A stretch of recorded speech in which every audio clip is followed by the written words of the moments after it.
Hello and welcome. This webinar is about active listening and clean questioning, two very fundamental skills for us as mediators. I hope you'll enjoy the recording.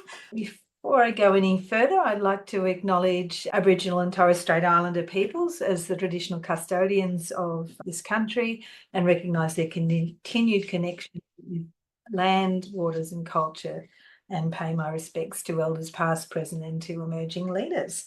And I come to you today from the lands of the Gunai people in Gippsland. Please make use of the chat to introduce yourselves and where you are and what part of the country you're on as well. It'd be fabulous. So what I've got is the agenda for today is to look at very quickly on active listening, clean questions, and some of the basic structure on how to do that. How to keep bias out of your questioning, some of the structures. And if we have time, we might do a breakout room little practice session. So let's hope so. Please make use of the chat if you do have any questions or want me to stop. Or there's a guy that makes lovely graphics on the internet, Delani Creative. So look him up. But I thought these were fabulous image around active listening. Are we like a brick, listening to respond and letting what they've got to say go by the wayside? Or are we like a sponge listening to understand? As mediators, we know that our goal is for us to be active listeners, but also to, through our facilitation, help our clients to be active listeners so that they're actually taking in and hearing what the other person's got to say, or the other people, if we're doing a group facilitation. So active listening really involves actively processing and seeking to understand the meaning and the intent behind the words, because we know we don't always communicate exactly precisely what we're wanting to say for a whole host of reasons. And just a reminder on this, key points: being fully present, fully focused on your conversational part, paying attention to everything. So the words only tell part of the story, listening for tone, watching body language, gestures, which seems to be spelt wrong. I do most of my mediation online, which means that we're missing out on some of that body language. The body language in some ways happens innately when we're together with people. So we have to be even more mindful of listening to tone, the words that people use if you are working remotely, and the same if you're doing phone mediation or even your intakes and things like that up by a phone. Just be mindful where we can, and we do. We can use our whole body to listen, that extended sense of what listening means, but not always possible. When we're active listening, we're usually asking open-ended questions. So the sorts of questions that can't be answered with yes or no, because we're wanting to encourage the speaker to elaborate. We're not seeking to shut them down or draft them. I'm off a farm, so the first thing that came to mind is drafting the sheet. So that's what the closed questions are like. We're wanting to put them in a certain paddock. When we're active listening, we really don't want to. We just want to understand.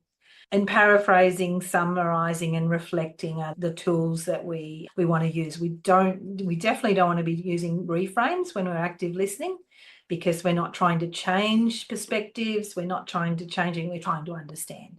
And it's always useful to look at the boundary conditions of things. What is an active listening? So again, a really nice illustration of that when you're disagreeing with someone. So once your brain says, oh, no, I don't agree, we put all those locks on our minds. And when we're using curiosity, then we've opened the door for new perspectives. So what isn't active listening? Interrupting.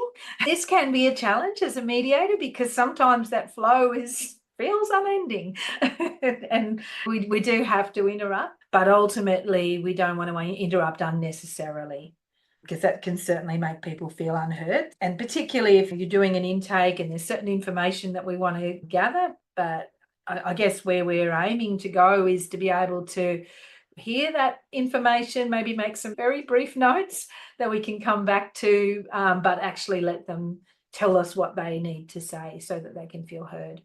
We definitely want to avoid judgment and criticism. And as the illustration shows, if you're thinking about what you disagree with, your mind will be closed to new ideas or understanding. We don't want to be offering solutions or advice, and as mediators, that's not our role. But when we're facilitating it for the parties, that's about trying to avoid jumping to solutions too quickly before they have an understanding of what they're really hearing. We've all had situations like that where it's pretty much the solution they came in with. They're wanting to foist on the other person anyway. Don't be distracted. When we're taking notes as a mediator, we really want to try and be keywording, keeping it short. We're not going to do anything with long notes that we take. At best, we have to file them away until we've had them long enough that we can dispose of them. They're really just little prompts to remind us to come back. When we're listening, I guess we need to trust that we're like the sponge and we are taking in what needs to be remembered. And don't forget to check your understanding. So you do need to check in what you don't understand. Don't assume. Never worry about appearing foolish or that you're not aware of a situation. All of our clients are going to have context information that we couldn't possibly know. So there's no shame or lack of professionalism in asking clarifying questions. And often we need to ask the questions that the other party might be feeling embarrassed or worried about asking. It's our job to ask those questions if they need to be. Of course, don't use it as a pivot into your own story. As we wouldn't do that as a mediator, I hope, but yeah, just as a reminder, and parties will often try and do that as well. So they'll deflect away into something else rather than responding or really engaging or checking their understanding. I might just pause there. Any questions or comments about this? That's all I'm really talking about, the active listening side of things. Anything I missed? And Greg, yeah, context. Yeah, and the context environment. So I said don't interrupt, but also it's good to not have interruptions happening. So no, I'm not hearing anything. The next one is clean questions. So the way I see it is clean questions are really a way of removing bias from your questions. And as a mediator, that's very much what we're wanting to do. The purpose is to invite clients to express their thoughts and feelings without us imposing our assumptions or biases. The clean language questions can help uncover clients' meanings, even sometimes when they're not really clear for them. So it's about, really helping people to expand on what they've said. Sometimes they may have said it in a reactive way that they hadn't even thought it through themselves. And metaphors and symbols. So people often use metaphors and symbols to describe their feeling or what's going on. And it's easy to hear those, make your own meaning of what it means and move on. So when you're thinking about this, it really helps to clarify what people are actually meaning when they use these metaphors and symbols, because I don't know if you've ever tried to use the emojis, and I have to look up and see what the things are supposed to mean sometimes. And the same thing, we can't assume that it means the same thing. Clean questioning's really derived from the clean languaging techniques that have developed through neurolinguistic programming. There's something called new code, where they try to take out the content and just deal with the structure of how people are thinking. But we're really applying it here to the context of mediation. I've just pulled in a little bit about bias and filters to perception, just to, I guess, so we're all on the same page. In order to make sense of the world, our brains, everyone's brains, yours, mine, every person, deletes, distorts, and generalizes information. There's by far more information than we could ever process. Saves time, saves energy.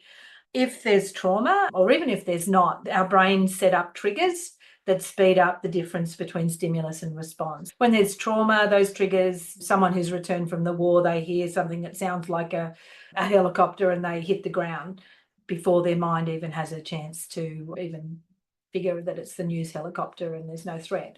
So that's a survival instinct, and sometimes gets a little bit out of whack. The process often gets it right, but it also very often makes mistakes. And as mediators, our job, our role, our ethical responsibility is to work to try and prevent the biases that we've developed through our lives from affecting our facilitation of the process. It's just to give a little framework around that. Look at these two people. Which one's the lawyer? Use the chat to let me know. Which one do you think's the lawyer? We don't know. Oh, very good. A good mediated answer. Okay, I won't put you all on the spot. But yeah, for some people, the instinct would be the man in the suit is the lawyer, obviously. Or it could be the man, or it could be both. But as I have a wonderful bunch of mediators here today, you're all saying, I don't know which is the correct answer because we haven't got enough information. For some people, there's a lot of information there that they would use to make an assumption about which one's the lawyer. And it depends on who they are, your life influences, and they often fall under the category of social biases. And so again, mental shortcuts that we take when we're evaluating people and situations. A client might come in, they're covered with tattoos, there's no way they've ever walked through a metal detector in an airport. You may instinctively make certain assumptions. For some people, it might be, wow, that's amazing. And others might be, oh, okay, not sure about you. Ultimately can lead to unfair or inaccurate assumptions or judgments about people. Sometimes it can be accurate, but some of the biases that we really need to be aware of as mediators is one is confirmation bias. We seek out information that supports our existing beliefs and ignores anything that disagrees, particularly when we see the outline of a client case or we've got some basic information and we say, oh, I know what this is. So we might be assuming roles or who's the using family violence, who's the victim. We might be making all sorts of assumptions based on our initial assessment, and then we're looking for evidence to confirm that. And all of this can happen under the radar, so to speak, without us being consciously aware. Attribution bias, this is a really common one that you'll often see among your parties. When others do something, we assume it's about their morals, their character, internal factors, they're a bad person. But if we did exactly the same thing, it's because of the circumstances or the environment, so external factors that have caused us to behave in that way. This is a very common double standard that we're in some ways wanting to uncover in that exploration phase of the mediation to help people to see perhaps their judgment about the other party is not fully justified. And then, of course, there's all sorts of biases that you may have around. There's lots of evidence around that people are more attracted to beautiful people rather than people that don't fit within that norm. Gender biases, ageism, all sorts of ways that we can create biases for and against others. So any thoughts or comments on this concept of the biases? We're all good. Okay, so we'll get back to our clean questions. So what I'm talking about with clean questions is using our questions without putting our biases in. We're not constraining the answer. We're basically encouraging free expression. It's content free, so we're not leading. We're not asking something. Anyone who trains mediators will be very familiar with some of those first mediation attempts where people are told you're not allowed to tell people what to do, so then they start asking really leading questions, trying to take them down the path to the solution that they think is going to be the best one. So when we're asking clean questions, we're not doing that. We make use of semantic primes, so most of us didn't really do a lot of grammar and things like that at school. But basically what we're talking about is we're using the simplest of questioning techniques. So we're not using complex compound questions in this process. It's like prime numbers in maths that can't be divided by anything other than themselves. And really, because we're not giving all of that guidance in some ways, clean questions really focus them on somewhat aspect of their situation. It'll all make a bit more sense in a minute. It brings the client into their reality in order to process and make sense of the questions and answer them. So it helps to get a more perhaps authentic answer. The structure. So what we want to do is we want to make sure we're linking to what was previously expressed without being constrained or contaminated by our assumptions about the way that people or the world works. So we're not fenced in by our biases. We don't reference ourselves. Don't include yourself in the question. And that's, again, a really common language pattern that we have. Tell me about, that isn't a clean question because we're putting a filter. People are thinking, oh, what does the mediator want to know? What's going to be acceptable? We don't want to paraphrase. We want to use their language exactly. Summaries, reframes, paraphrasing, they all have their place, but it's not a clean language technique. If you paraphrase it, it's going to have your concepts sort of overlaid, and that's fine. We can do that in active listening because we want to see whether our concepts do overlay. But in clean questioning, we want to really use their keywords. But be curious. We really need to use our tone because we're not putting content in. We need to, they can seem not very soft or empathetic type questions. So we want to use our tone and our body language to express curiosity so that we don't seem cold or mechanical. That makes sense. What's the process? So I identify a keyword. So the keywords are the specific word or phrase that the client's used that you'll repeat back to them. So it acknowledges what they've said, directs the client's attention. So this technique uses an and at the start of the question and the client's words to direct their attention to a specific act and then ask the question. It's very theoretical, that, so I'll just go on a little bit more close. Here's an example. So an example statement would be, I don't trust him. From that, the key word would be trust or trust him. Oh, another example, the sensor light's annoying.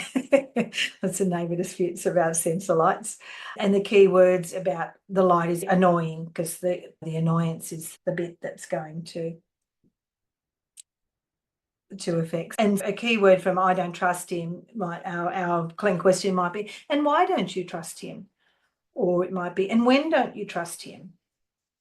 And those are really simple little questions that go straight back into that.